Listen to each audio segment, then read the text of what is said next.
So, ladies and gentlemen, boys and girls, welcome back to the talk show. This actually is going to be a very good talk show. So I hope you guys are ready for the introduction, of course. So first, we're going to bring to the table DJ Chaotic and also the legendary YouTube champion. But right here is the United States champion, of course. But the legendary YouTube champion, Ryan Storm, enters this episode for the Efed CAW Talkshow. Welcome, guys. What up? Everything's going all smooth and kosher. But finally, we get to bring Ryan to the table. He's been wanting to do one, so here's his opportunity. Well, I've been in this whole thing since like maybe 2018. And I've been doing quite well, even though I've had my ups and downs, but who hasn't in this EFED world? Facts, all facts.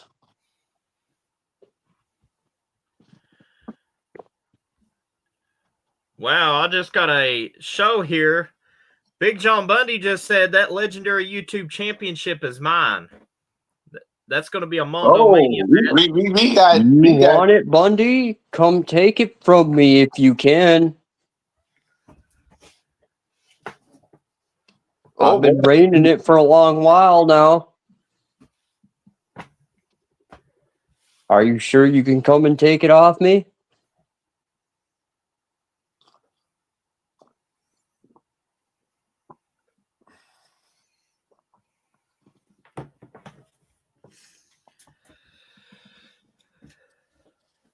Then we got Big John Bundy said he will kick that booty.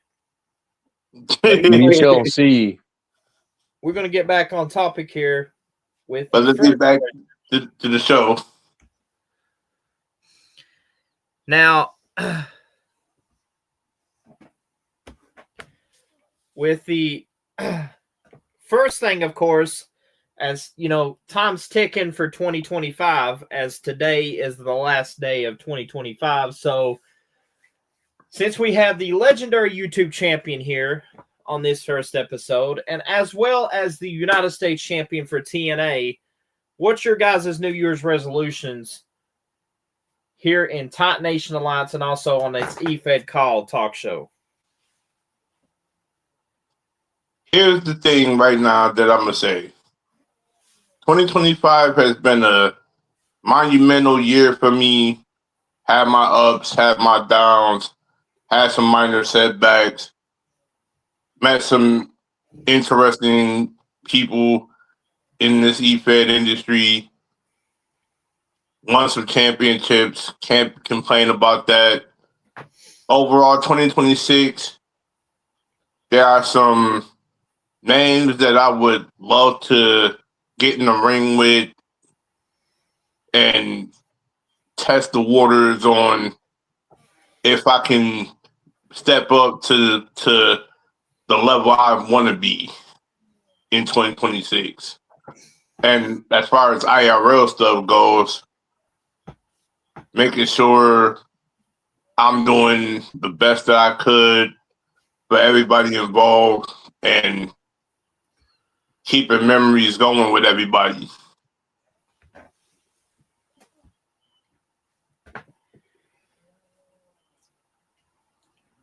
Now, we heard it from the it was NWF, but now it's TNA United States champion DJ Chaotic. Now we're going to switch it over to our TNA legendary YouTube champion, the one and only, the man that's been running havoc here in Titan Nation Alliance. And I'm going to introduce you guys to the realest champ in the room. How you doing, Ryan Storm?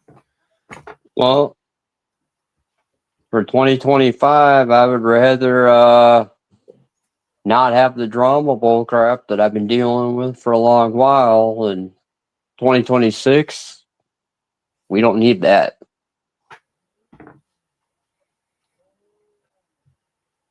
And there's a lot of people I've been in the ring with, and some of them I would want to get into the ring with. Now, here's the thing I'm going to ask you guys. You guys is actually going into 2025 and pretty much going to 2026 as the TNA United States Champion and Legendary YouTube Champion. And my question to you is, how does it feel holding TNA Gold this long in the respective divisions that you guys have as being champions of those divisions? Like, I would say this.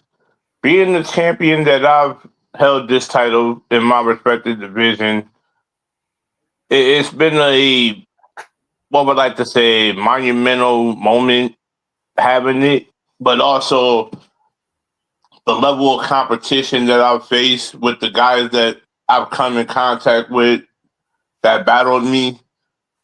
I have nothing but respect for these guys and keep these battles going, even if you're a new guy, old cat, whatever the case may be.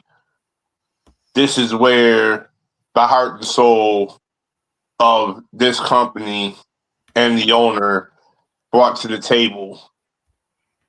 He made, like, this is where moments are made. Like, this ain't like your typical run-of-the-mill EFES that y'all been in that literally doesn't give you great moments and great matches. This is something legendary going on here. That's what I can say. And we're going to take this question over to the undisputed legendary champion of YouTube, Ron Storm, for that question. What question is that? After being the legendary YouTube champion, how does it feel knowing that you're going to go to 2025 and 2026 as the legendary YouTube champion? I like the run. I've had a long run. And maybe, just maybe, Big John Bundy might be taking it off of me and have his turn. I can't name any other man that went through the Money in the Bank. He didn't get world championship opportunity there. And then he went through a Rumble to come back and go straight for the YouTube championship. I don't think any other company's ever done that. So the question I'm going to ask you guys is this, and it's going to pop up very soon. Is what and how did you start Call Efed Wrestling? So in other words, what and how did you start Call Efed Wrestling, which means what made you start the Efed business, the wrestling business? Could be something simple as seeing one of your favorite stars perform, like Stone Cold, Bret Hart, Shawn Michaels, etc. And I'm going to let Ron Storm go first, and then, of course, DJ, you will have that as well. Well, when I was a kid, I started watching stars like The Rock, 316 Stone Cold, Triple H, John Cena, and some of the greats that have been around the business. And I thought, huh? And I've even met the Beast incarnate, and I thought, if he can do this, I surely can do the EFED world. And that's what I did in 2018 after, the fact is I was making wrestler stars off of what were blueprints off of SmackDown versus Raw 07. And I thought if I could make those, I might as well bring them characters and bring them with actual meaning of a name. And that's what I did. All right, we're going to take that question over to the United States champion of TNA. DJ, what and how did you start CAW wrestling? What made you want to start the Efed CAW business? Here's the being in the late 80s style wrestling, seeing Macho Man Randy Savage or Hulk Hogan's Legion of Doom and all them. And then I kind of wanted to implement those, my icons that I loved as my cause, because where it all started was I'll go back to in the games of like SmackDown versus Raw 07, Know Your Role, but the big creation factor started with WWE 13. In 13 was where I kind of started the niche of creating the wrestlers I wanted to bring to a potential EFED or whatever I wanted to build as a whole. I may have not have been the best at it, but I literally kept working, staying in the lab, and eventually, from 24 to 24 and 23 was like the major run I started in EFED.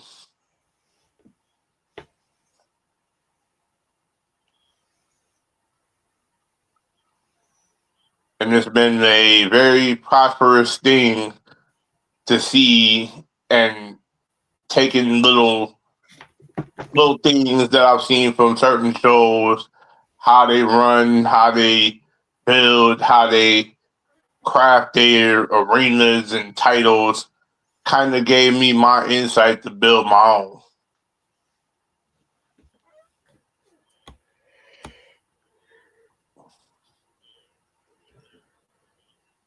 But that's where it all started, right there.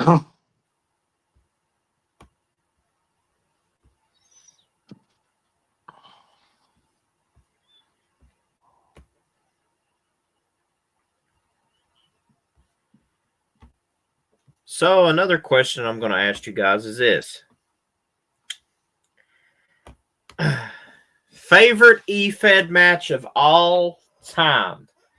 Now, I'm gonna let you guys have a coin toss on who answers this first. So, whoever wants to answer this first, the floor is yours. I'll let Ryan let you take the stage here with this one. Favorite matches of all time, huh? Oh. I'd say some of my favorite matches were with Nixon, KD, CJ Mondo.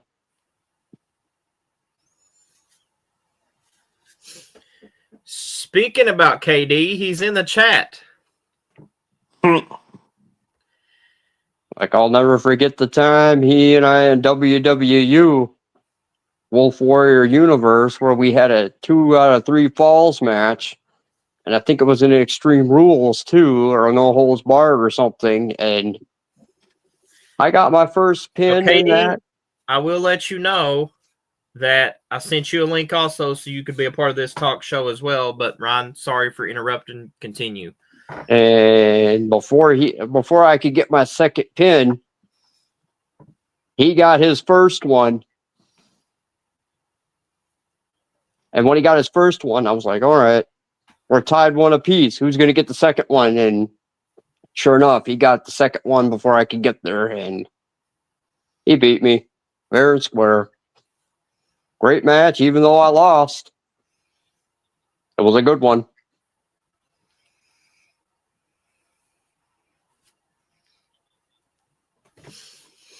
Well, where do I begin with one of my favorite matches that I've had? I'll send this one straight to the shout out list. Miles Logan over at ERPW. We had this barn burner of a match that was awesome. This on his channel, if y'all want to go check it out.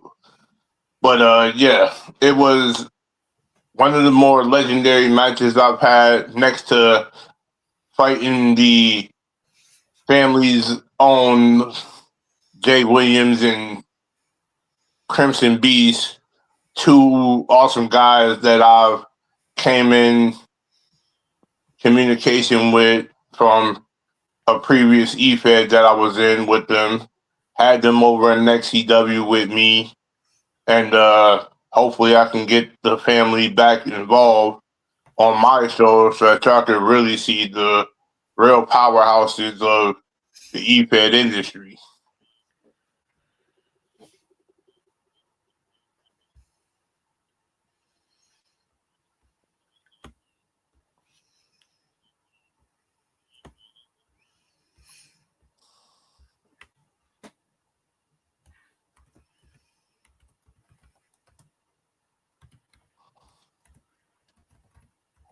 Well, I mean, DJ, you thought it was good that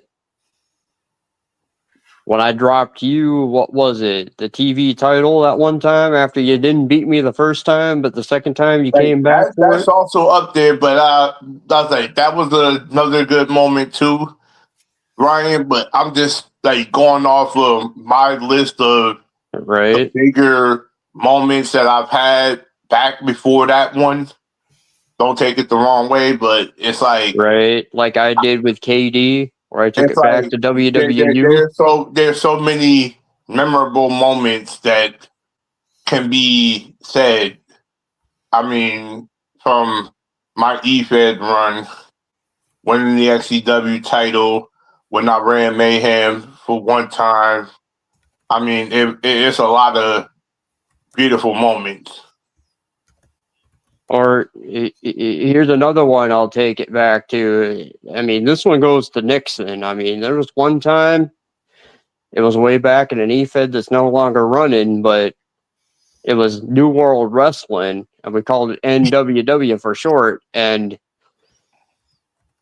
well, Nixon was United States champion and had his peak for the longest run. And, well, I went in there with him in that match and basically beat him and took it from him and ended his longest reign. Or here's another one of my favorite ones, even though I lost it. His son, Johnny Saban, I got to give credit to the kid. He went into a ladder match with me over the Intercontinental Championship in the same company, which was, again, New World Wrestling. And he beat me, but he took me to the limit in that match, just like KD did and Nixon. So you can tell Johnny Saban, father like son, you know. The kid's just a fighter, and I helped build him, and I just got to give a shout out to that. Well, here's another question I want to ask you guys. Now, I know you guys watch Monday Night Raw. If you didn't, you probably saw recaps. But the question's going to pop up here. What's your thoughts on WWE Raw December 29th of 2025? So, in other words, your favorite match that you either, got to saw on YouTube or what you watched on Netflix that we got to see on Netflix with WWE Raw. I'd have to say Jimmy and Jay winning the World Tag titles.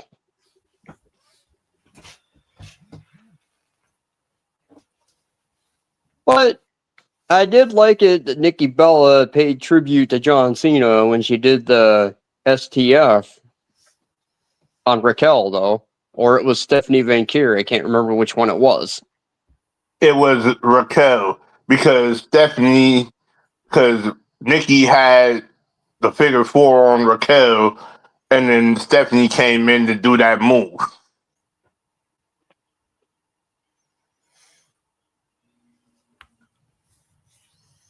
Jimmy and Jay winning the tag titles, the world tag team titles. Who'd have thought? Like, this is my thing about this. And this is just on the Usos alone. Them winning 9-time tag team champions, that spells a lot because you're climbing that ladder to almost getting close to what the Dudley Boys are in the industry. And with the Dudley Boys, the Legion of Doom having the most tag team championships. So, ladies and gentlemen, I want to ask you one question. And I'm going to ask you and Ryan, are you guys ready to invite a king in this episode? Oh, boy. Oh, boy. So, Did it just get bigger? This episode's getting interesting. Ladies and gentlemen, please welcome the only original KD, the only one KD. Ladies and gentlemen, King Dominator. Well. If it isn't the king of Katie is in the building. If it isn't the king of perfection, the golden standard, the Fire King, KD. Great to be here, boys. You know, it's raining tacos. I know what's coming. Oh boy! I don't know, that was funny. It was raining tacos. What the fuck? Oh gosh. So yeah, into serious notes. We're gonna go back to the question here that I put in as before, and I'm gonna ask KD his favorite Efed match of all time. So it has to be like this throughout this whole year of 2025, most likely, right? 2025. Like one-on-one, I will say, okay, I have to be honest, because I've done a fun stream on my own end, and I had a 60-minute Iron Man match between myself and the Combat Genius. And that ended in draw. It was 16-16. I have to say that match is one of my favorites because, or like my most favorite match ever. Because me and Genius went a whole hour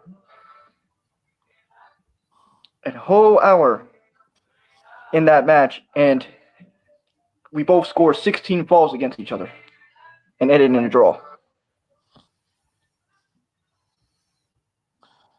So yeah, me versus Combat Genius Iron Man match, definitely hands down for me. I think that's my favorite for 2025.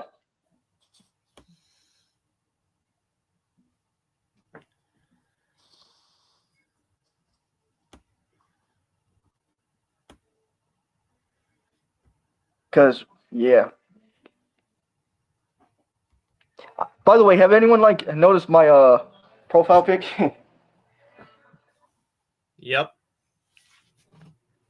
Yeah, I had a title in AWF, which is the Liberty title. So I had, why not use this profile pic for this talk show, you know? But wait, now we're going to go on to the second question that I've already asked DJ and Ryan. What and how did you start in CAW Efed Wrestling?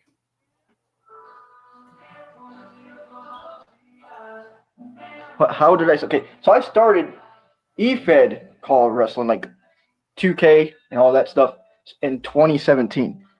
And how did I start it? I think Tyler Black was the reason, right? How, we first met and everything like that was back in 2017 in the 2K era. And then that's where I got my well-known ways in a way and gotten way better from the stuff that, back in that day, there was not much drama as it was nowadays, but this like back in that era was pretty much calm and collected.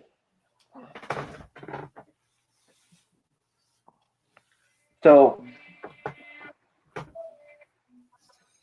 in the what form, how did I got it from that angle, like from Tyler Black, and what did I do within my career is try my best to win.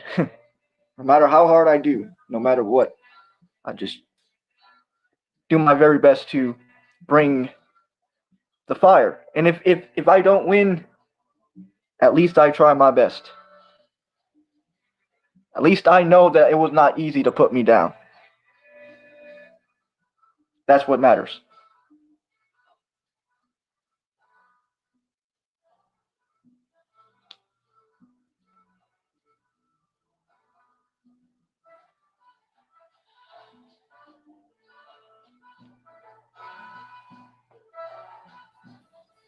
So we're going to move it along. We already asked DJ and also Ryan about what's your thoughts on WWE Raw of 29 on the 2025 version of Raw. So the favorite match that you had watching Raw on Netflix? Oh, for last Monday that happened. To be honest, I have to say the main event that Usos versus the of AJ Styles and Dragon Lee definitely was match of the night, because I don't know if anyone else would agree, but they stole the show. And New Day's becoming the tag champions. Yeah, their ninth tag champs together. So that's a big achievement for them. Now, regarding to that, will that mean the bloodline will return soon, fully? Now that Roman sees that they're tag champions now?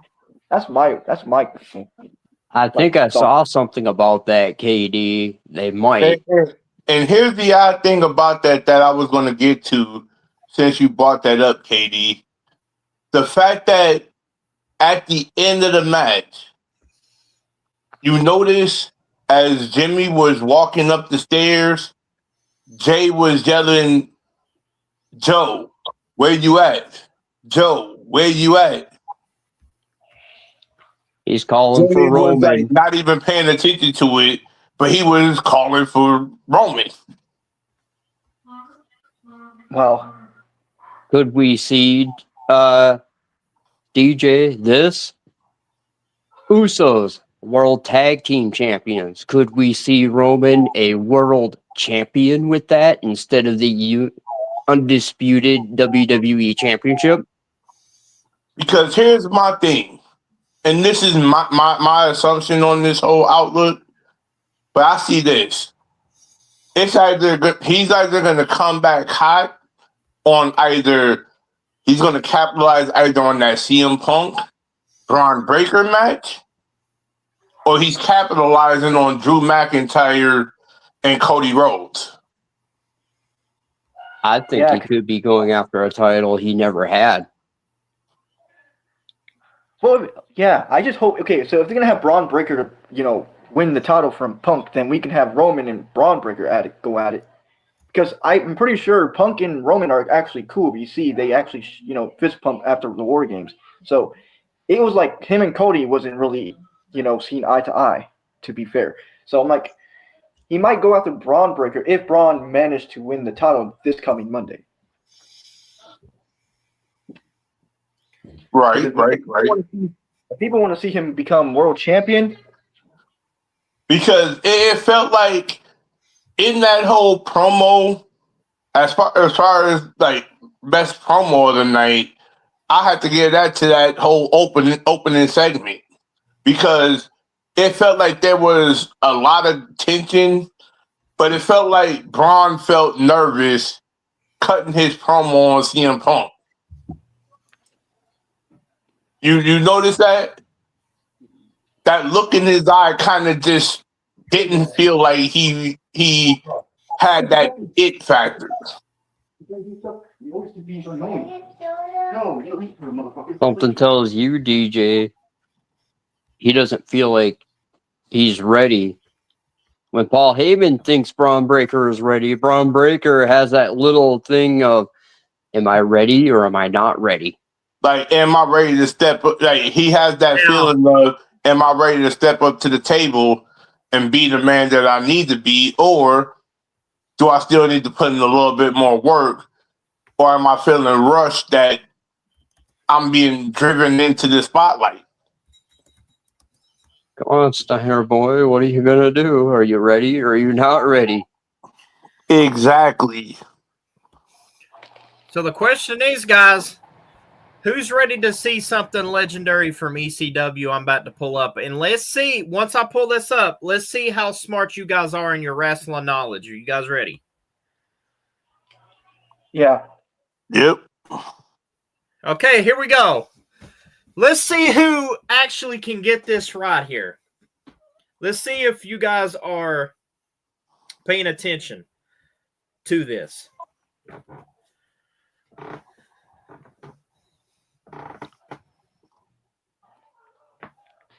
So most likely you want us to guess who these guys are? Yep. I know the first one is Sandman. The third one is like the last one is like Rhino. That's you got 2 out of the 3. Sandman is one, Rhino's one. Trying. Here's the thing, fellas. I got all 3 right off rip. Sandman, Raven, Rhino. Bingo. DJ got it.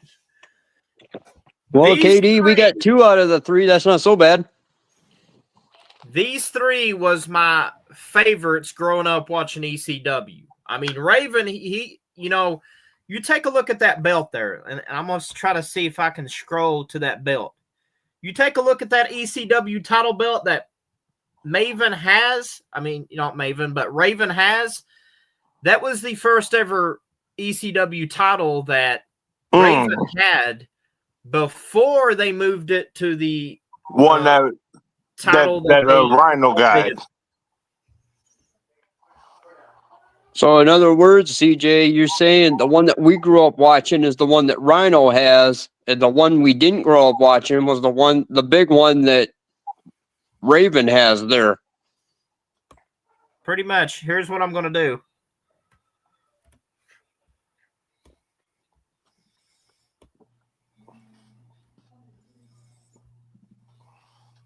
Wait, is that as big as the WCW World Title, CJ? Probably, yeah. Because the one Rhino has is smaller than that one.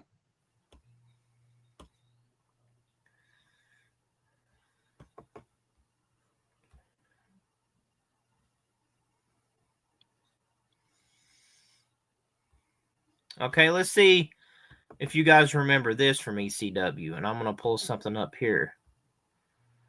So I'm going to go to image file. I'm going to pull it up on my laptop here. So give me just a minute.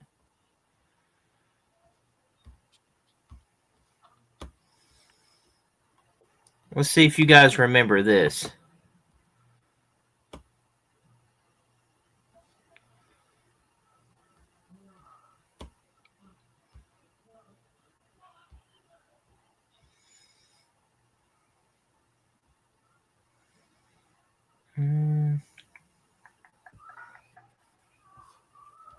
Let's see if I can pull it up now. Gotta go image file.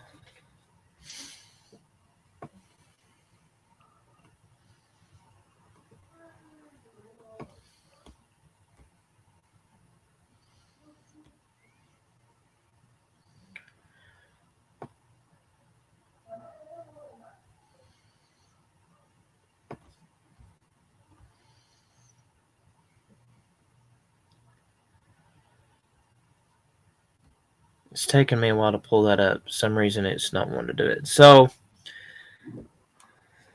let's try this.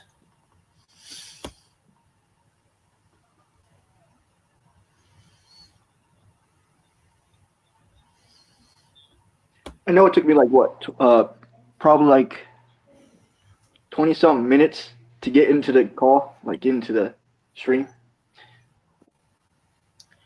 But I was finally able to got into it because I had to do a lot of edit to make sure everything's perfect. I didn't want to come in here. Just make sure you made your account.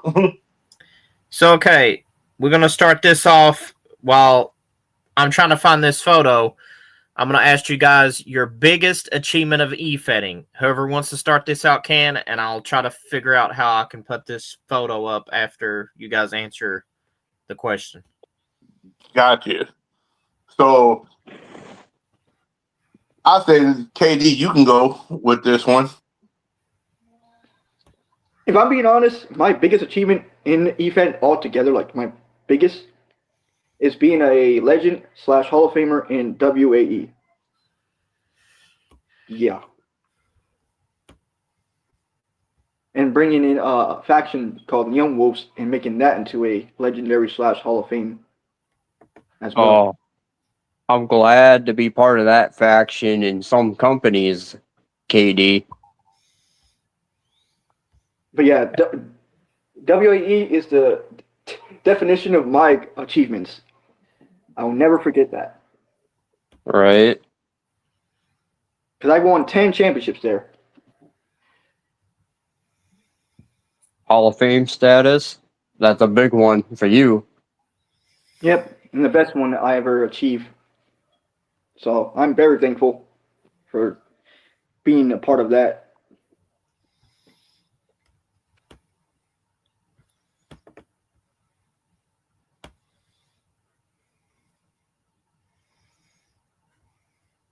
Well, I mean, I've been around KD, and Okay, some of my let's pull up biggest achievements have been like being a double world champion twice. That's a big one. Being a double champion many times with any kind of championship. I mean, that's a good one. A big capturing United States title champion. That's another good one. I mean, I've done a lot. Here's the thing. Being a United States champion this year in TNA is a huge accomplishment. But also, I gotta say, being a great mentor to creators and upcoming creators is probably my biggest accomplishment that I could do for the CAW community, is to literally be there to keep certain individuals out of drama, keep the positive impact, and bring new faces to companies that needed a fresh look. Okay, we saw John Cena's last match on Saturday night's main event. And this picture I'm about to pull up is one of John Cena's opponents. Let's see if you guys can get this and see if you can name the place where this was at. I'll let y'all go. Would it be ECW's One Night Stand and Rob Van Dam? Yep. And notice, here's the thing that I love. I don't know if I can zoom. But if you look real closely to this, you can look at the WWE title, and it's got John Cena's nameplate on that title. I don't know if you can see it. I noticed it. So, in other words, Mondo, I guessed it right on the whole thing. Because I knew exactly where this was at. ECW's One Night Stand. The infamous night where the fans booed John Cena. But that was the famous night Rob Van Dam had the ECW title, legendary.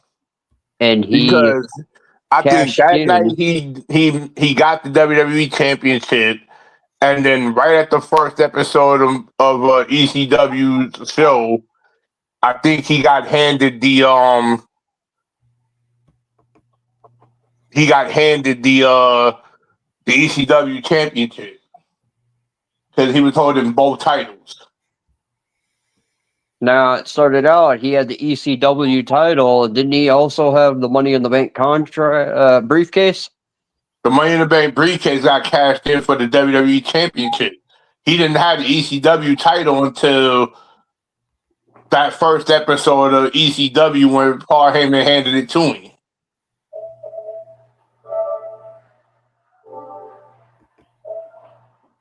That was the first time somebody ever held the ECW title with a WWE championship, and I'm sure that was the only time that ever happened.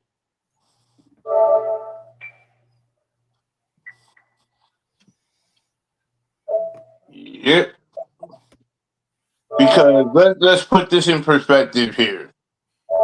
Rob Van Dam was literally a huge focal point of the ECW originals.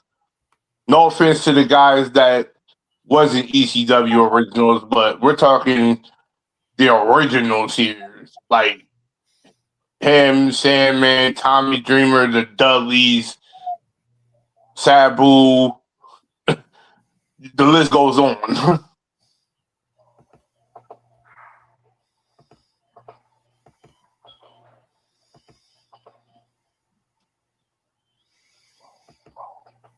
So it's like, we ain't gonna sit here and disregard legends that was a pivotal piece of our childhood memory of wrestling. I mean, I'll say it, DJ. Rob Van Dam, he was one of my favorites growing up. Right? Because if I can say this, it was a tandem of these couple names that made me tune into ECW. Tommy Dreamer being the first one, to seeing Sabu, Rob Van Dam, to seeing the tandem of Taz being out there, the tandem of Shane Douglas and Francine, Just Incredible and Dawn Marie. It's a lot. That Kelly drew Kelly. me in. Well, she was the revamp of it, but Yeah, she was in that tail end after the whole good days of ECW. or Before it got into the hands of WWE. here's another one that was probably good before it got in the hands of WWE. I'm thinking the almighty Bobby Lashley. That was WWE. That was when WWE had it around. Now, before WWE, Bars Mahoney and Axel Rotten, the Public Enemies tag team. Was Punk the WWE version too, or was he before WWE got a hold of it? Punk was WWE version. So, which means Jeff Hardy, or was it Matt Hardy, the WWE version? Matt Hardy was WWE version. If you think anybody from the ECW run, you got to think, before they went over to WWE, you had Rey Mysterio, Stone Cold Steve Austin, Chris Benoit was over there for a minute. Chris Jericho. Mm-hmm. Because if you remember at One Night Stand, Jericho did come out with the old ECW mute. He had his Break the Walls Down, but it was literally like he had his ECW attire on. Well, weren't the Dudleys and Rhino, weren't they the old ECW as well? They're part of the originals. Before WWE got a hold of it? Yeah, that they were a part of the originals.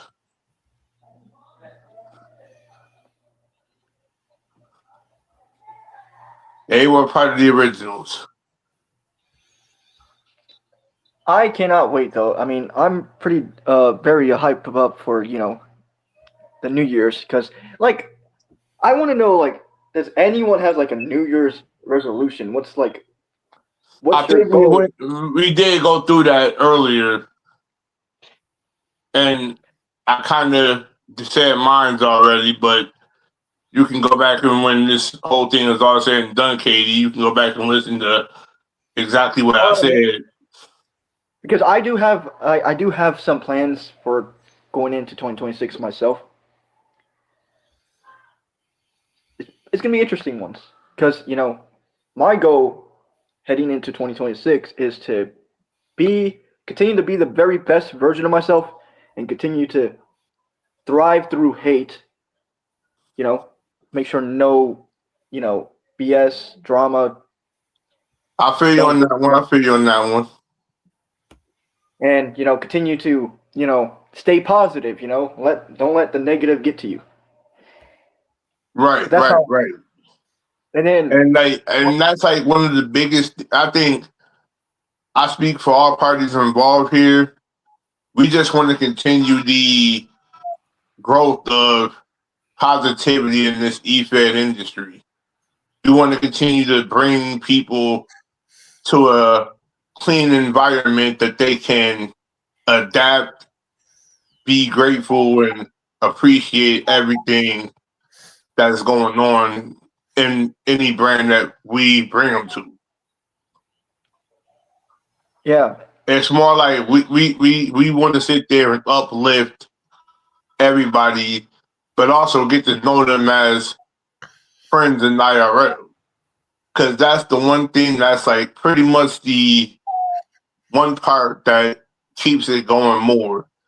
You building friendships in this industry. I gotta So say yeah, that's the best thing that we can all do.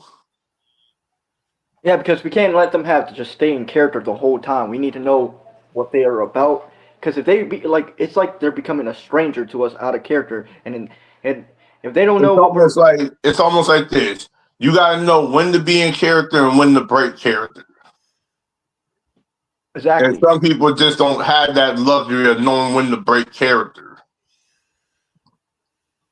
exactly, and the whole stranger scenario, like we don't know them, so we don't know if they're gonna come at us in a dramatic way, like out of character, if they're attacking us out of character or in character. So that's why when it comes down to being out of character, we get to know that person in real life, like what they've been through, or what. Mhm. Because that's how I should see it as an e-fetting, because people don't have to be so ridiculously dramatic every time, and then wants to try to start crap with people and all that stuff. Well, yeah, you got When to let them know if you're in character or not. exactly, unless if it's okay, so if they understand it's in character, then the in character scenario can continue. But if they don't know and they just take it to heart, and And it's like if we come out and say the way that we normally out of character, we normally make sure it's out of character. exactly, it's like We ain't gonna sit there and push that narrative in more ways than one.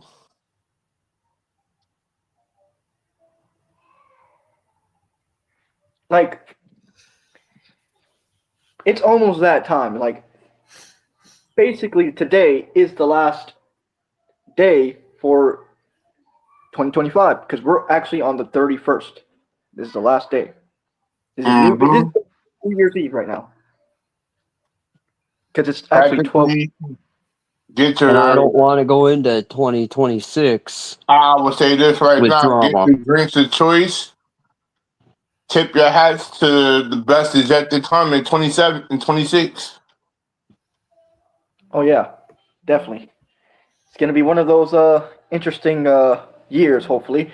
Because I'll say 2025 was a good year, somewhat. Some like bad, some good. The only time Mm-hmm. like in the beginning of 2025, I did went through surgery, so there's that due to my appendix and all. But speaking of which, if I'm correct on this, am I right about the 4 months of the whole year? So January, February, March, April is all of the beginning of the year, and then May, June, July, August is the middle of the year, and then September, October, November, December, all those 4 months are like the end of the year of those months, those 4 months.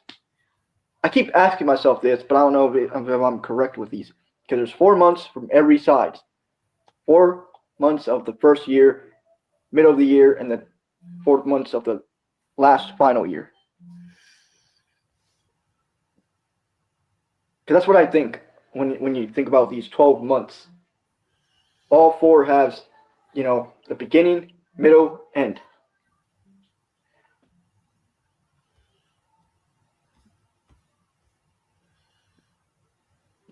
So I feel like I'm kind of not right or right, but at the same time, I feel like I am.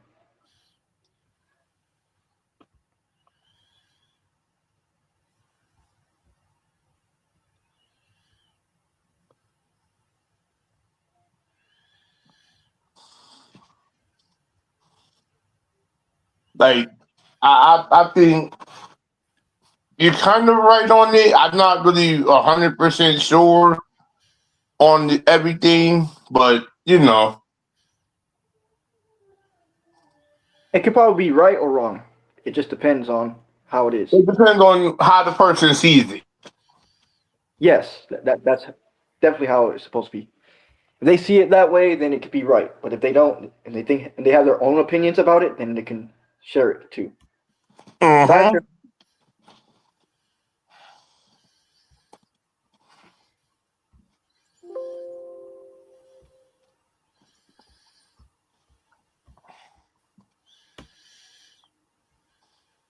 So I'm hoping going into 2026 will be pretty good and no drama. We don't have to deal with any of that. But there's Mhm. doubts. There's kind of doubts because it's always going to be the same BS. Like people could say they want that year to not be drama, right? But regardless, they're gonna get it because people just likes to put people's name in their mouths and just stir the pot and all that other BS. It, it, it, Yeah. it goes as the following, Katie, and this is where it is.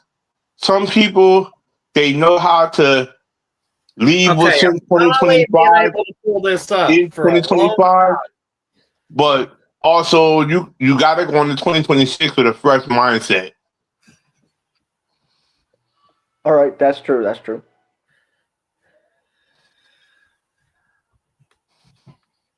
Because those who linger in the past kind of don't see what's in their future moving forward. Let's see if you guys know who this is.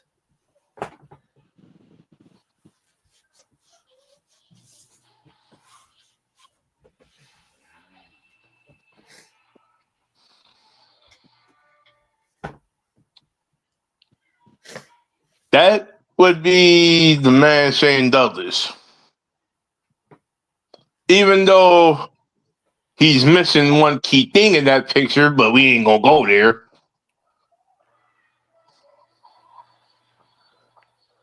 So it is. For a second, I thought he was Chris Benoit because he kind of looks like Chris Benoit.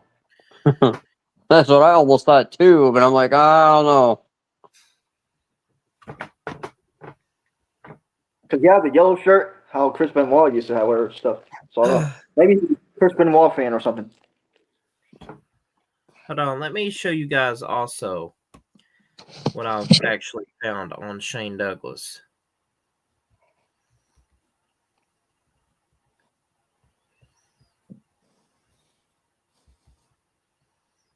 Let me go back to that picture. Let me go back to that picture. I didn't mean to take it off. So if you notice the difference between that belt, and I'm going to pull up another one. I'm going to pull up the Raven belt. They're both ECW belts, If right? you notice the difference between Raven's belt compared to Shane Douglas's belt, what different things that you see different from the EC title belt that Shane Douglas has to compared to Raven has?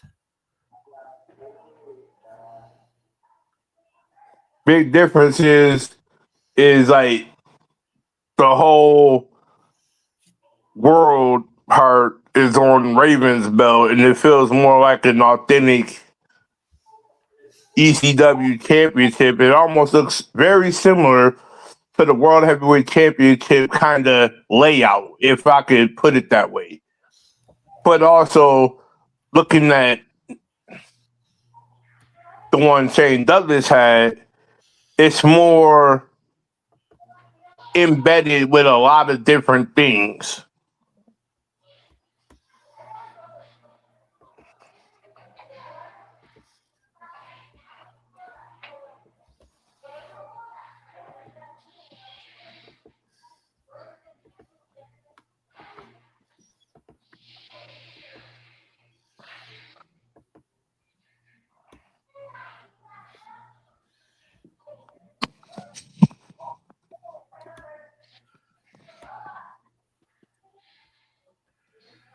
So let me take you guys to history here. Let me pull up this championship belt.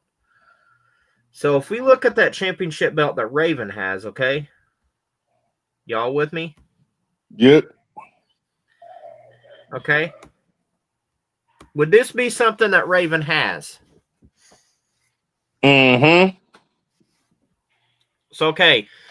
So what title designs do you see different from what Raven has here? All right. So I'm going to pull up the other ECW title belt.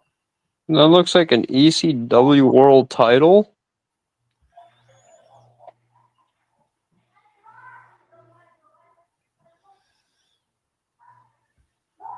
I've seen that before.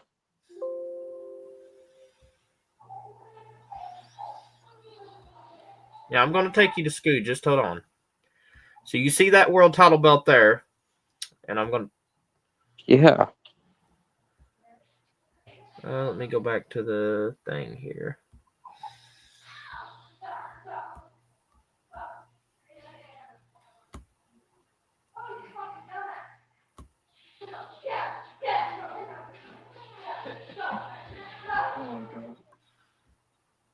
What the heck is going on? So you guys are about ready to go to Scoo here. As soon as I That get to... title looks dope. Imagine myself wearing it around my waist. Even though it looks like it's a big ass. So you see the ECW world title belt there, correct? I'm just making sure everybody sees that world title. Okay. I'm about ready to upload the other ECW title belt, and I want you guys to tell me the difference between that ECW title belt, between this ECW title belt. Trying to think.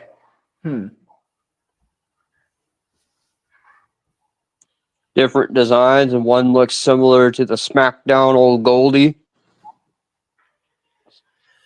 I mean, they both. I mean, that one has like a world thingy.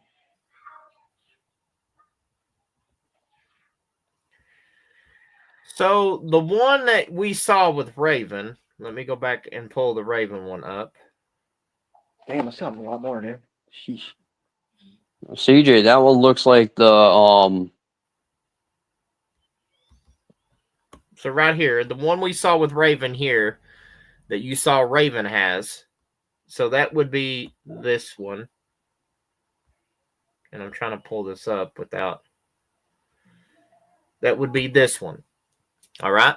So this is the one that Raven currently has around his shoulder, or waist. Yeah. Shoulder, but waist. So if we take a look at that design and we go back to Raven here, don't that exactly look like the one that I just pulled up right here? It does actually. So we go back to Shane Douglas. Look up the one that he has. Okay, we're going to go back in history. So if we take a look with that one to the one that Shane Douglas has, Mm-hmm. They're still different.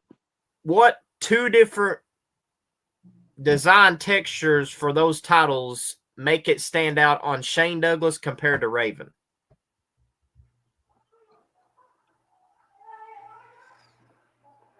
Also, that's not a question for KD, Ryan, and DJ. That's also for you guys in the chat. So if you guys are really smart ECW fans, I want all comments in the bottom too. So Drop them below. drop them below.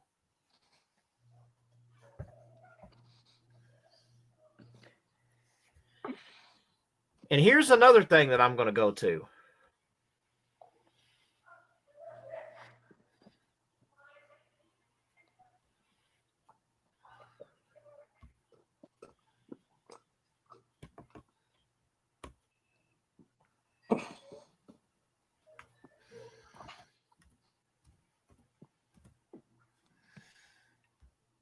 All right, so we got that.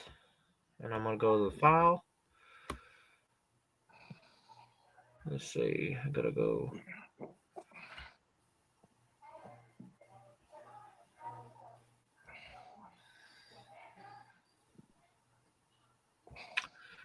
All right, here's a picture that I want to actually pull up here. Let's see if you guys actually can get the visual context here.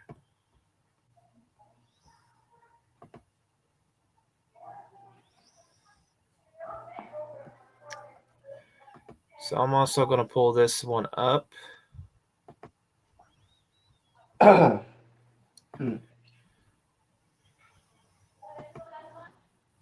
But I'm also going to pull up that picture that I was talking about. So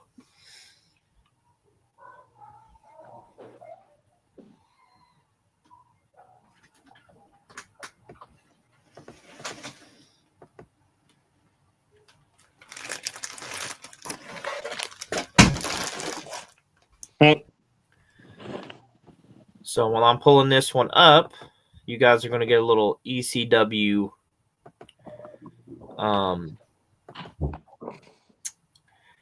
you guys are going to get your little ECW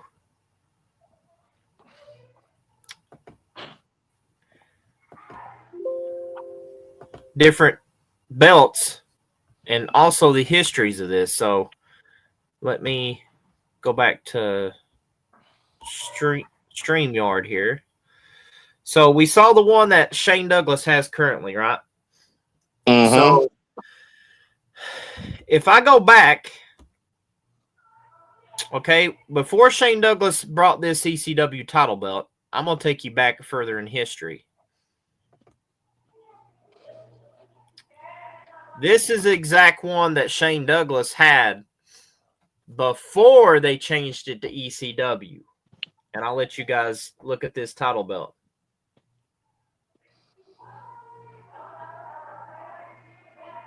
That's an older one yet. What do you think about that, DJ? Look at that big one for a title. Before Shane Douglas had, this belt, you guys know what the NWA belt is, right? The NWA title. So before, when Shane Douglas had the NWA title, he threw that title in the trash. Basically, just straight out just trashed the title. Then this is how that title came into play for ECW. So I'm going to bring some other history here. We all talked about the Usos winning tag team championships, correct? Mm-hmm. Yep. I'm going to bring something in here that's going to shock the hell out of Ryan.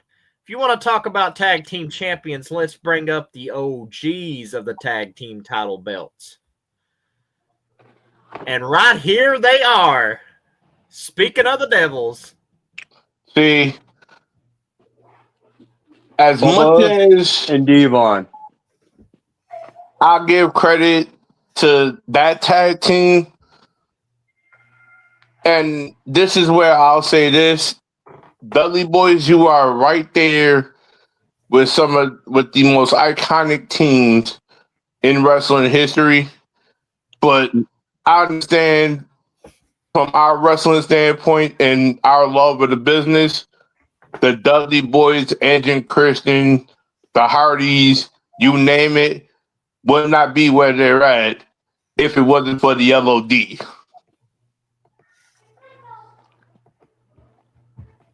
Even the Wild Samoans, DJ. The Legion of Doom paved the way for that era going forward. I mean, this is way before the Wild Samoans, but the Legion of Doom paved the way for the good bulk of the tag team wrestling. Them, the Demolition, the Bushwhackers, you name it. But it all starts right with the LOD, and the Dudley Boys said it the best. We know where we got our historic run. We know where we got our iconic stuff from. We learned from the best tag teams in the business, the Legion of Doom, all that. That's where I see every team say they got their big break from Hawk and Animal. Yeah, and then the Dudleys and the Hardys and all them kept it going, right? Along with the Wild Samoans, they caught wind of it, and that's where tag team wrestling started. And to this day, the Usos and the New Day are keeping it going. Just like you think about it, the Usos, they had to go get the blessing from the Dudley Boys to actually use 3D, which is now their name, 1D.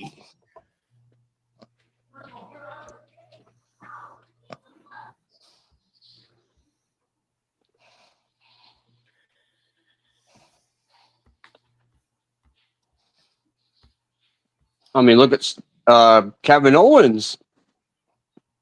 Now, he's not tag team right now, but for him to use the Stone Cold Stunner, he got the blessing from Stone Cold, didn't he, to start using that? Mm-hmm. Now we talk about tag team champions, right? Right. And I'm gonna take Ron back to memory lane here.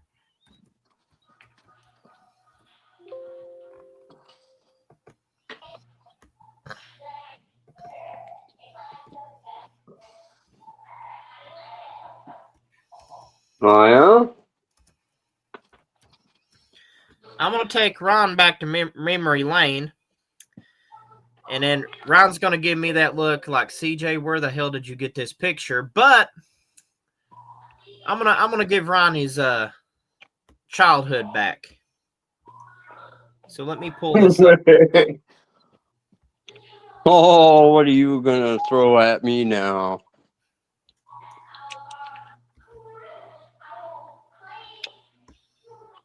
Is it a singles moment or is it a tag team moment? And here they are. My.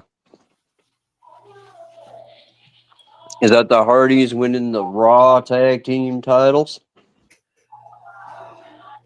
If I could be more precise, Okay.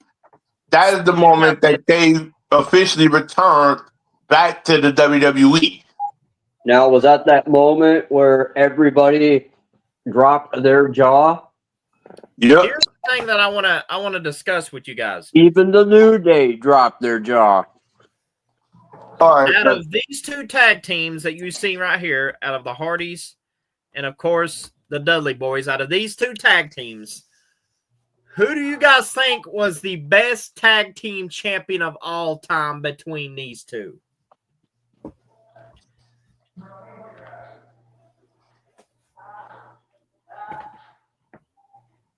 Yo, that kind of is a tricky topic right there, because here's my thing about this. both of them had legendary tag team runs. Both teams, Stone, literally, they just had a moment in TNA not too long ago where they had to set the tone for their final meeting. They did a tables match. And even though the Hardys won to cement their name more, it just felt like the Dudley Boys had a legendary tag team run that no other tag team would be in recognition of doing. Winning multiple championships across all companies that they've been in, including the international scene, even the independent scene. That's something legendary.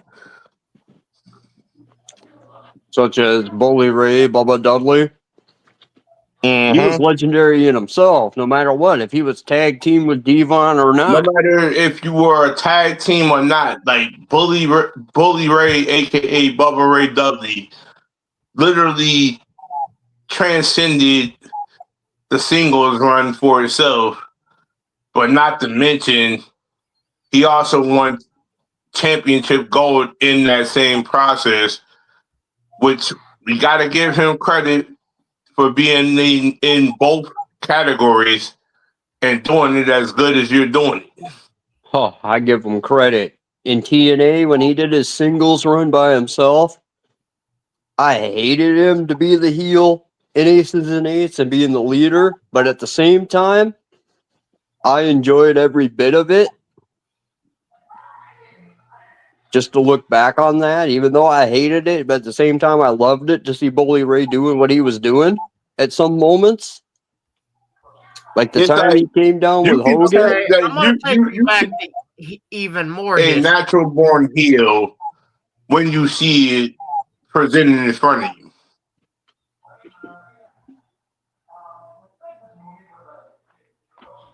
Yeah, that's understandable. Because, yeah, Bully Ray, he was both, like, great at both singles and tag team. Like, we'll give Matt and Jeff their credit for not just being a tag team, but they singles run. But with Jeff Hardy, it kind of came with a huge asterisk because of his addiction and all that. We ain't gonna get into it right now, but that also kind of hindered his singles run a little bit. But in the long run, they both had their moments. I mean, who would have thought Jeff Hardy could beat The Undertaker and win the WWE Championship? That was, like, the impressive moment of the year or something Well, like that. one of those funny times that I thought was funny, though, that Jeff Hardy ever did was when the Superstar Shakeup comes around on Raw, and Jinder Mahal, he's sitting there with the freaking United States Championship, and Jeff Hardy gets a match against Jinder Mahal, and after he wins it, then they say it, after Jeff Hardy wins this United States Championship for the first time, what does he do? They draft him to Raw, and what happens? Or SmackDown, actually. He goes right to SmackDown, and Jinder Mahal does not get a rematch. Do you remember that, KD, DJ, CJ? Yeah. Yep, That one I night remember where that. Jinder Mahal couldn't get his rematch? Because I think Jeff's biggest moment, I wouldn't say that was the biggest moment for Jeff, but winning the WWE Championship over Undertaker in that ladder match after Jeff literally got taken to the ringer by Undertaker. I mean, you earned Taker's respect that night when you won against him. Yeah, because everyone thought that he was only a tag team guy, I guess. Like Taker really pushed the best out of Jeff Hardy to be the man that he is now.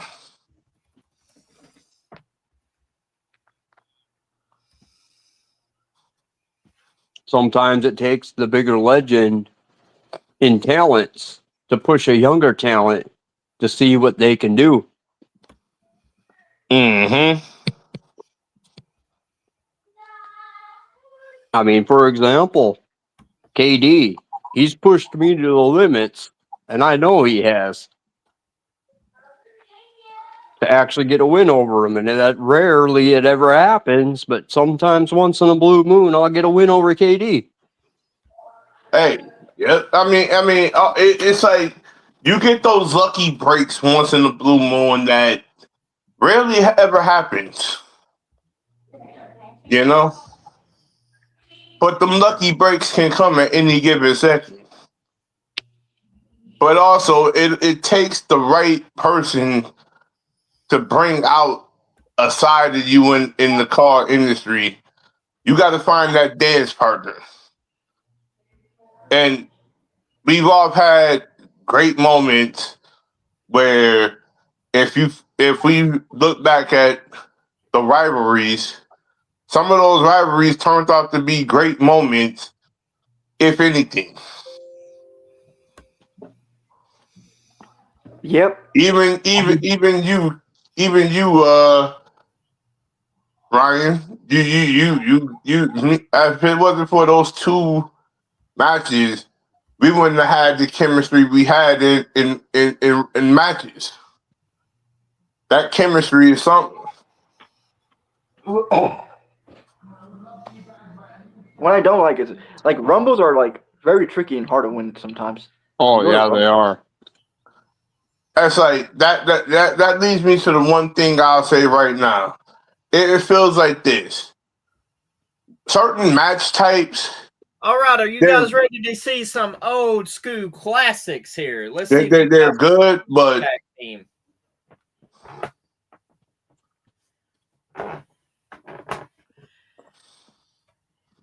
Are you ready to see it, chat? okay. Let's see where we're going with it. And also in this video, in this call, you guys ready to see this? Yep. YUP. Let's see if you guys remember this team. I'm pulling classics out the books in this episode. Yeah, I remember them already. I'm thinking Road Warriors, but I don't know. Nope, this is not the Road Warriors. Yeah, I just mentioned this team. Yeah, I got it. Would it be LOD? No. I just mentioned this team when I mentioned the Action Smash, the Demolition. Yep, Action Smash, the greatest tag team. New Day beat their record, too. Demolition. New Day beat their record, if I remember right.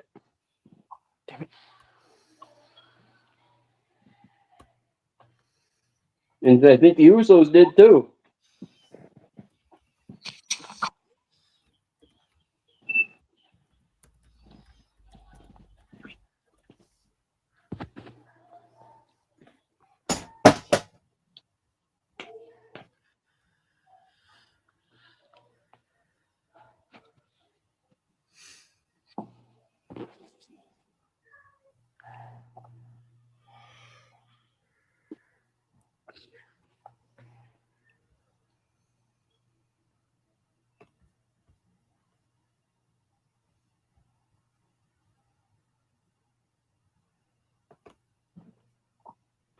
See, literally, the Usos are the only team that did it, Brian.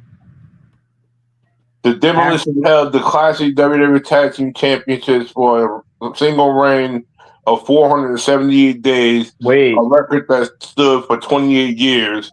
DJ. The Usos did it for 622 days, or over 600 days, depending on the source used, when they lost the titles at WrestleMania 39. Well, I was also going to say I believe the New Day have done it too, because I think they did it before the Usos.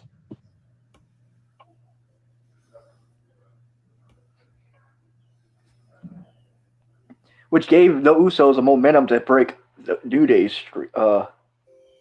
Year streak. So if it wasn't for the New Day doing it, the Usos wouldn't have pushed that far. Because Like, you how many remember what Jimmy and Jay said about the New Day. Here's the thing. New Day broke Demolition's 478-day record in 2016 for holding it for 483 days. The Usos then did it after that in 2022. And the record is now currently held by the Usos. Yeah, that doesn't change the fact that The KD and I said it. 483 plus days. Let's The- see if you guys remember the history behind Because the New Day, they bring the best out of the Usos. Like, here's the thing. Best title out of that whole thing, we got to go with the Winged Eagle Championship. Now, I'm gonna ask you guys in the chat and as well as in this talk show, out of the WWE title, your favorite WWE title design of all time, out of all this right here that I got in front of you, which one would be your favorite for the WWE title?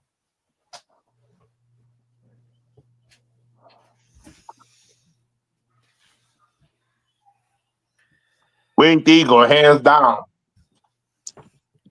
Yeah, I like the Eagle one. Yeah, Winged Eagle, hands I down. do too. That was, I think, the most iconic championship ever held in WWE before the spinner, before the other titles came into play. The Winged Eagle title was the CRBO. Now, to be honest, the Winged Eagle right here, that was the 1988, correct? Yep. Yeah.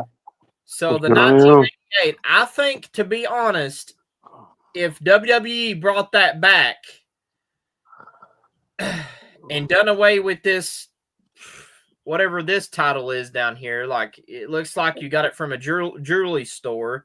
The version that Roman Reigns has of the WWE champion when he got that before Cody got it. They did bring back the Winged Eagle at one point for a short 'cause period that of was when time. Cody was the champion and he brought it down to the ring at Saturday Night Main Event. And then Kevin Owens got a hold of it and he never let it go. Yep. So here's the thing, but this is my thing about this. And if WWE is listening to this right now, there is no need to have two champions. There shouldn't even be a need of a brand split. You should merge all your champions as one outside of the women's, the men's, the tag team champions. Merge it all into one. Let those champions come to both shows. And let's see where the real storylines kick into play.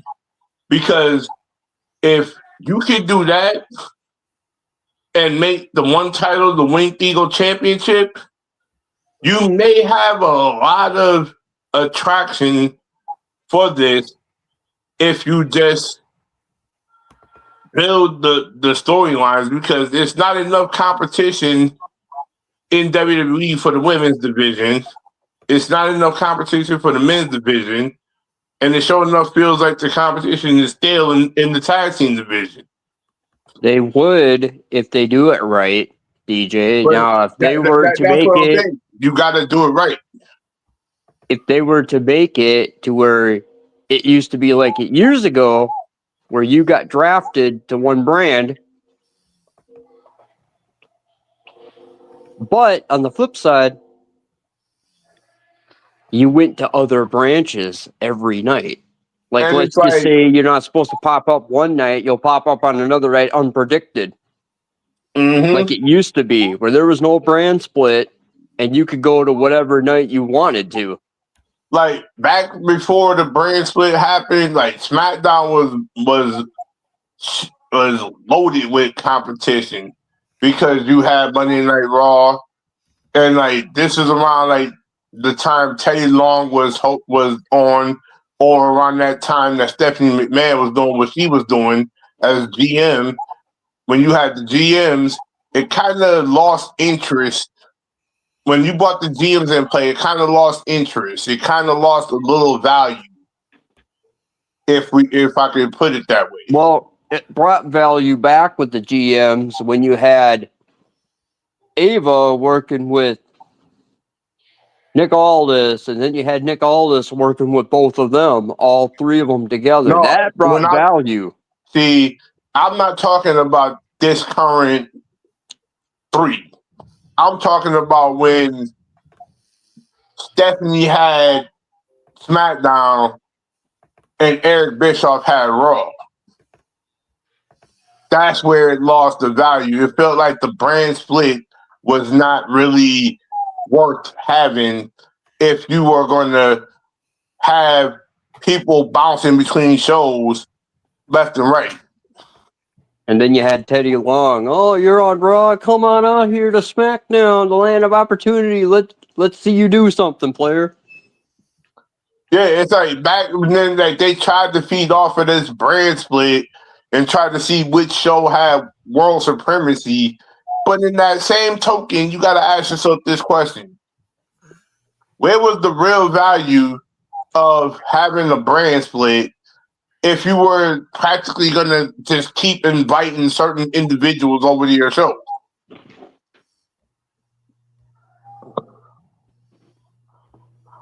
Like, honestly. So, going back to the WWE title for a minute,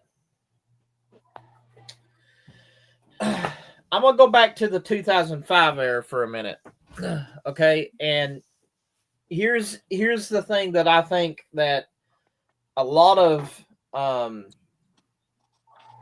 wrestling fans, you know, at one point when Cena brought the title from the 2002 version of the WWE title and switched it over to the spinner, at one time the spinner was actually cool. You know, I remember as a kid, like, you know, buying the spinner belt and just, you know, like spinning that thing around constantly. But after probably,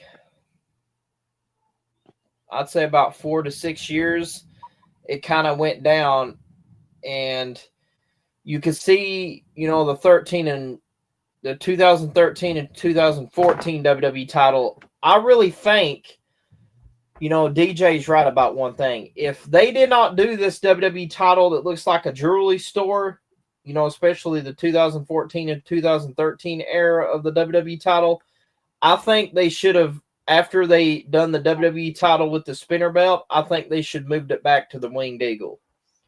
That's just me. Like give your like. This is where I feel this.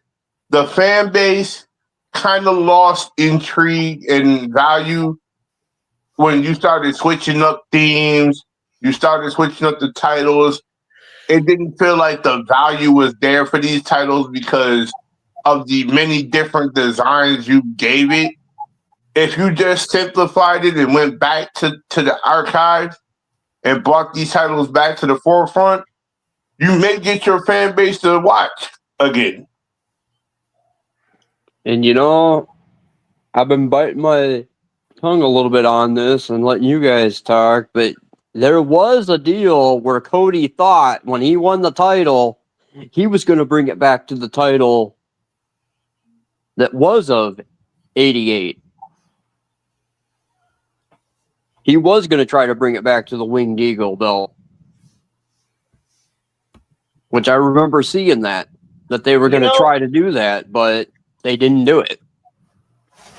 It's like a tease. They did a tease or something. Right? But like Triple H said this, and I seen the little video beforehand when he brought the case out and he told Cody, this is only for one night only. You know, here's the thing that I'm going to agree with Ron Storm about.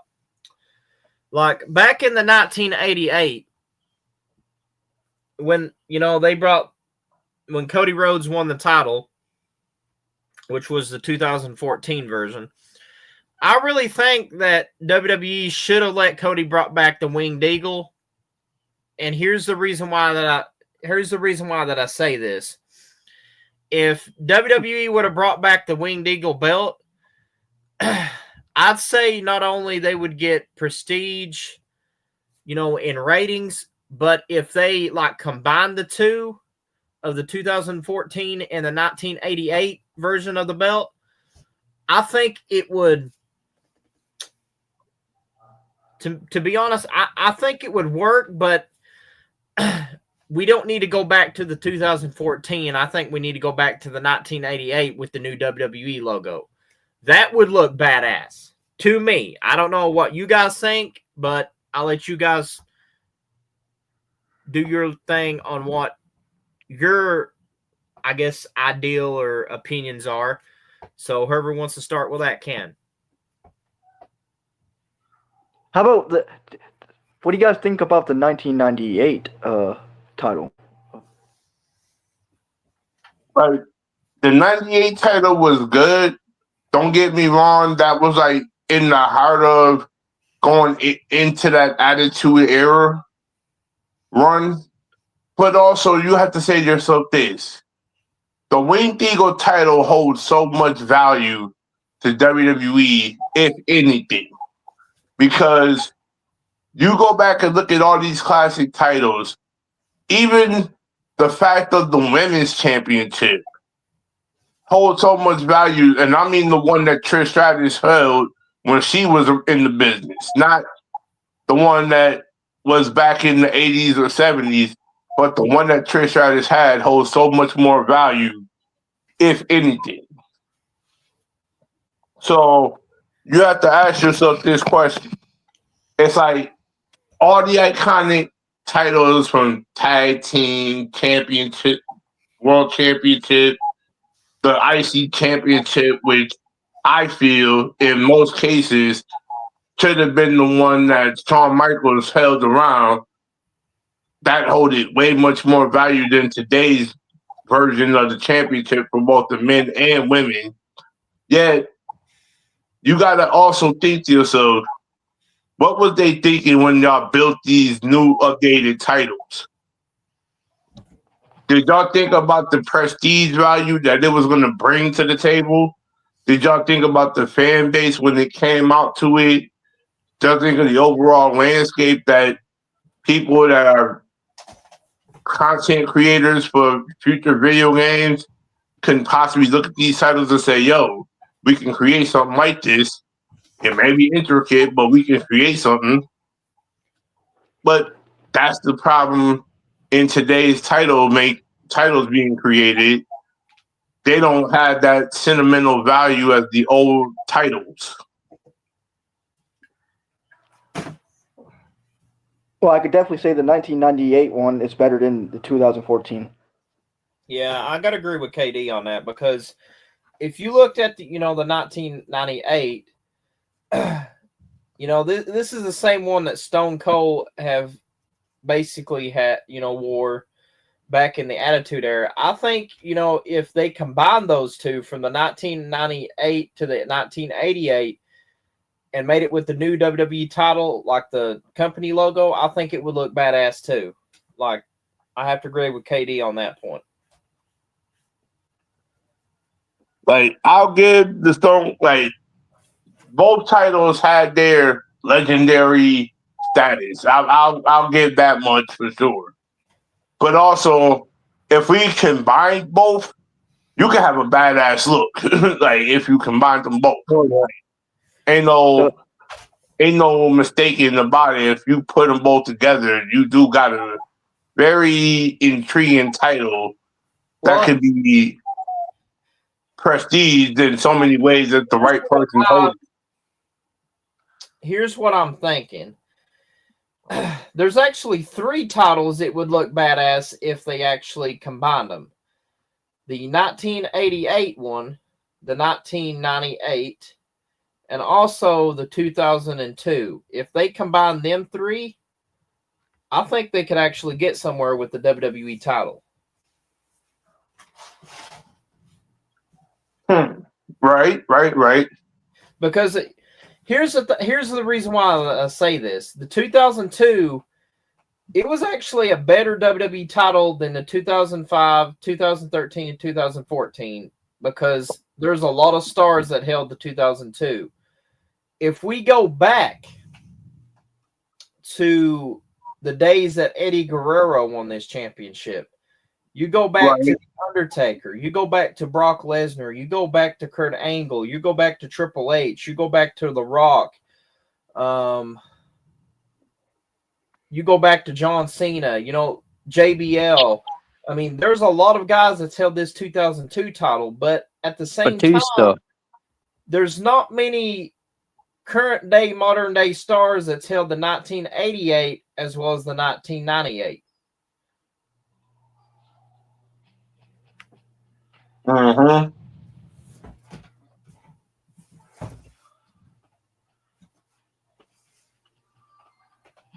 So what do you guys think about that?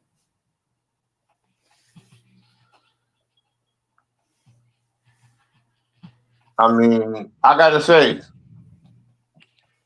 it's not much to really think about, but it's more along the lines of the value it brings as a whole.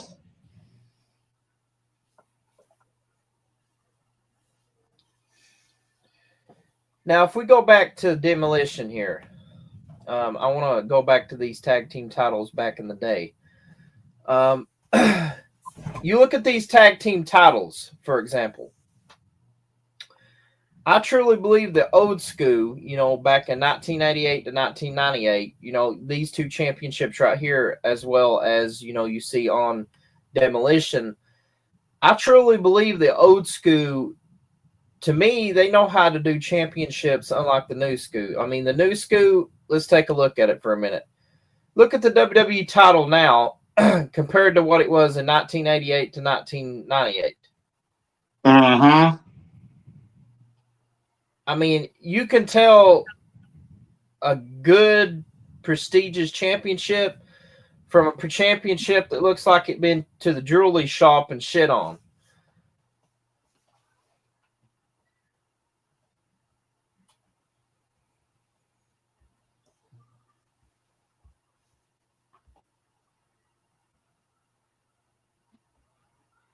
Yeah, because the 1983 one does look. I don't know.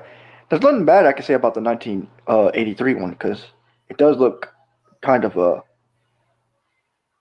interesting to say the least. It's different, but I think it's got history in it. I don't know how much, though.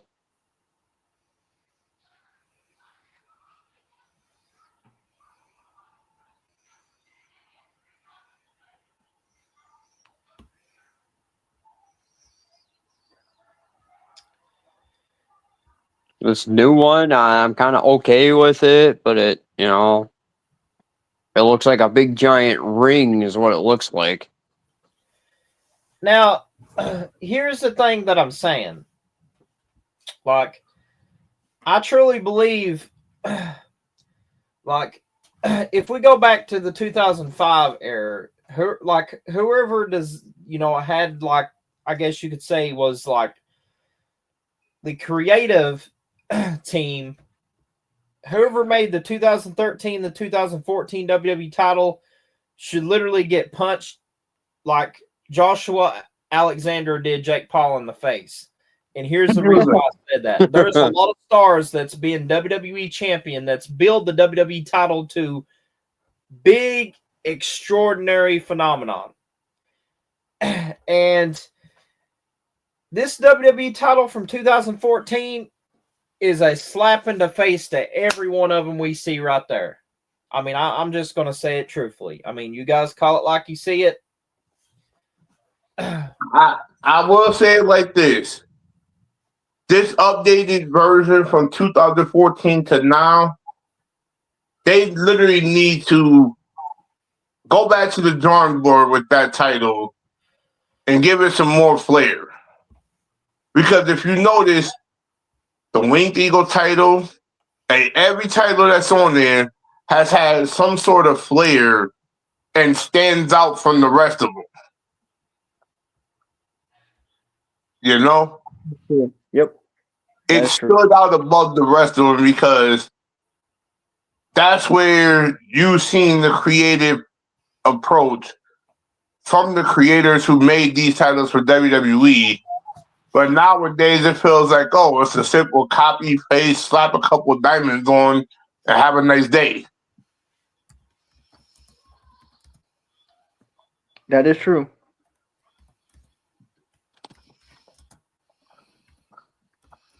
It's like, Now, do y'all have any original? Like, it's almost like I could say the same thing for this. You had good creative theme music, okay? Back in those 80s, 90s run. But as soon as you gave Def Rebel the keys to the themes, oh, you seriously dropped the goddamn ball. Only certain wrestlers had good themes. Everybody else was like, what the fuck theme is this? yeah, they didn't like it. It's almost like it did, like most of these themes did not fit said wrestler. When it came down to it, Roman Reigns was perfectly good with the theme he had going into his tribal chief run. But then the more you kept changing it, the more it started saying to us as fans, like, yo, CFO's music is trash. When are you going to get this man his original theme? Or give him something that he wants? Yeah. Oh, you mean you're talking about the head of the table theme song? Yeah. That one was way badass. I don't know why they changed it to that, because ever since they changed it to that, he's been, on a losing streak type. Now, this is my thing too. It's like the Usos. Like, I like what you did with them, but they should have stayed with the day one theme. Yeah, I don't know why they gave him the Jay Usos singles theme song when it's the Usos together. Like, they should go, now that you got these tag teams, give them the day one theme. It's about time you take them back. Okay, can you guys see this? Let me know if you guys can see this. Yep. Yeah. List of championships. So, okay. As you can see here, the current WWE champion is Cody Rhodes. So it's giving you a little bit of history here about the WWE title. And I'm trying to not go on to a lot of crap here. So we're going to go to the title history. So here's a little bit of the title history, okay? So you had the WWF World Heavyweight Championship. It was on April 11th to 1963 to February 8th of 1971. So it was the WWF Heavyweight Championship from February 8, 1971 to March 1st, 1979. Would that be the one Hogan had? It would be the one that, let me pull it up, 1971. So it'd be something like, the top one. Man, I actually want to know CJ, am I thinking that one got turned into the World Championship that Hulk Hogan had? So when we go back to the WWE title, I also want to give you guys a little bit of history on this right here, and I'm going to try to top it.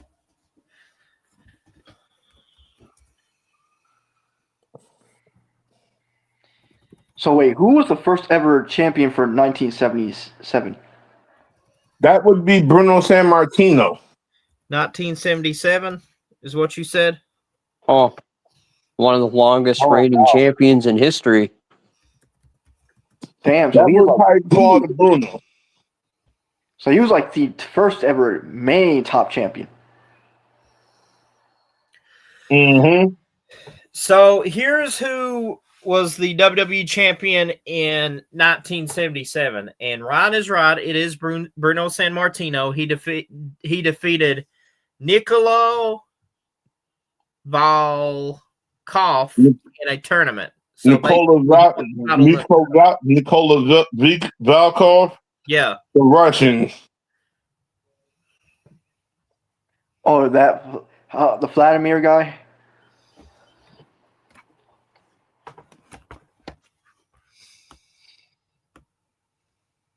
Mm-hmm. And then there was a 2002 one. That's like the undisputed So let championship. me take you guys to So, the yeah. video here. I'm going to let you guys watch something. And I want you guys to pay very close attention. All right.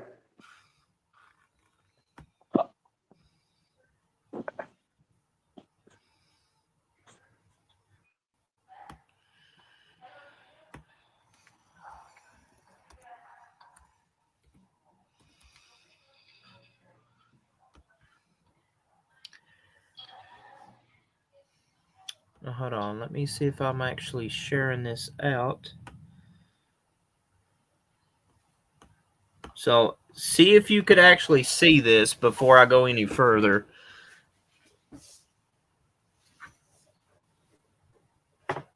Yeah, YouTube. Yeah, I see the one on my other phone. Okay, see if you could actually see this.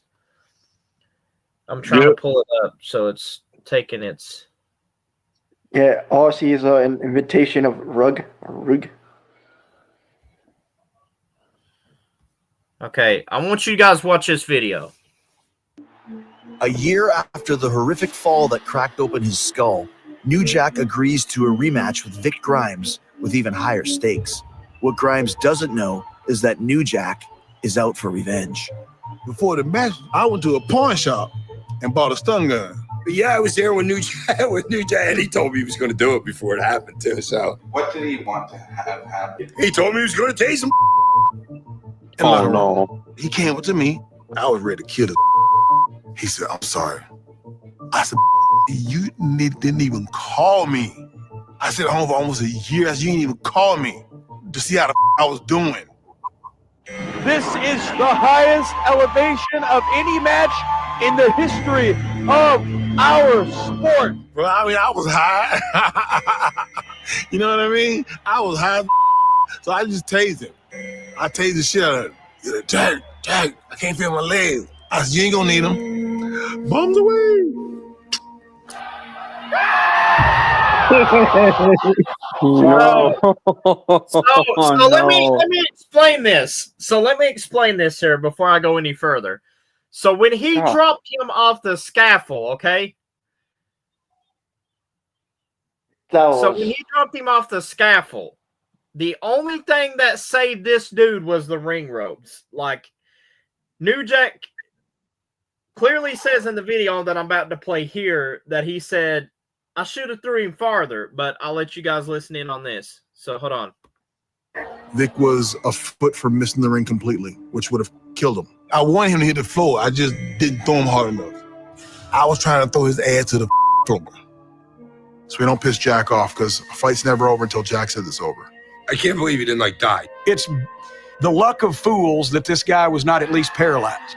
And I don't think Jack was particularly broken up about it.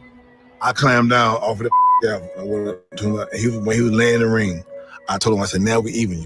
Big Grimes is gonna need medical attention. Could you have got him for attempted murder? I don't know.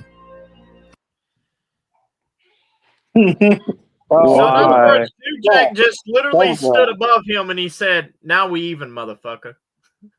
Why? Damn. Why? I can't believe was that guy even alive when that happened? Yes, he threw him off the fucking scaffold and tased his ass. And the dude was like literally telling New Jack, I can't feel my legs. I can't feel my legs. New Jack's like, don't worry, you ain't going to need them. Bombs away! And off the scaffold he goes. Damn. And that guy was probably paralyzed or something after that. Oh. Ow. Jeez. That's fucking crazy. Crazy is an understatement. Unbelievable. That's one thing I gotta say about that.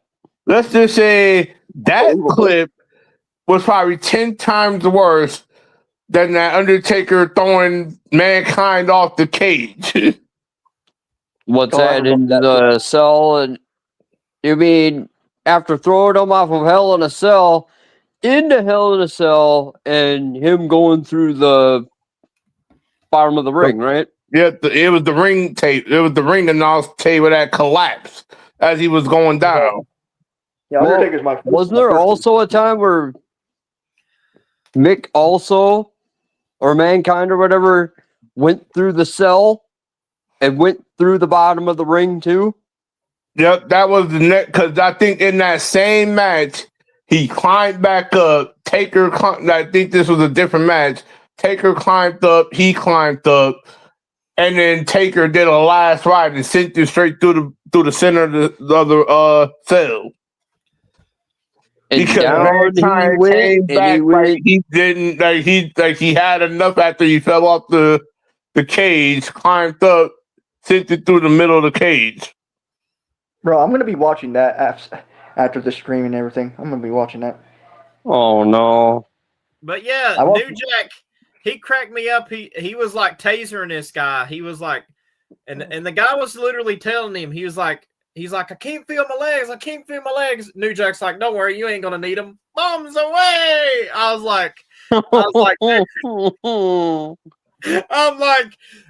I would step in any match in the Efed world with either KD or Ryan instead of New Jack. You get me in the ring with New Jack, I'll be like, fuck you. You like just like that. You'll turn around the moment you hear that music. You moment you hear new Ice Cube's newborn Thriller, Natural Born Killers. Yep, I'm on. See you. Deuces. Goodbye. I'm done. Like, fuck that. Like, I respect it, but goodbye. Deuces. I'm gone. But anyways, right? If it was you and me, DJ, and we heard that theme, we'd look at each other and we'd be like, time to get out of here? Like, it's like I'm ready to say, time to fucking go. Let's go. I'm right behind you. Like, show's over, goddammit. We out of here. So before we end this stream, I'm going to give a shout out to a show here that I'm on, JTV 5-year anniversary show, January the 24th. So go check that out. And I'm pretty much just excited for, my guest to be here, which is DJ Chaotic, the TNA United States champion. Also the TNA one half of the Inferno tag team champion, King Dominator. And of course, your legendary YouTube champion, Ron Storm. And we're glad that we actually covered some stuff, including the New Jack scene, because I wanted KD, Ryan to see this, because that was pretty much the dark days of the ring. But anyways, guys, thank you guys for joining, and we will see you guys on the next one. Like, subscribe, and KD will give that perfection knee to that bell for notifications, and we will see you guys back here on this channel. Yeah.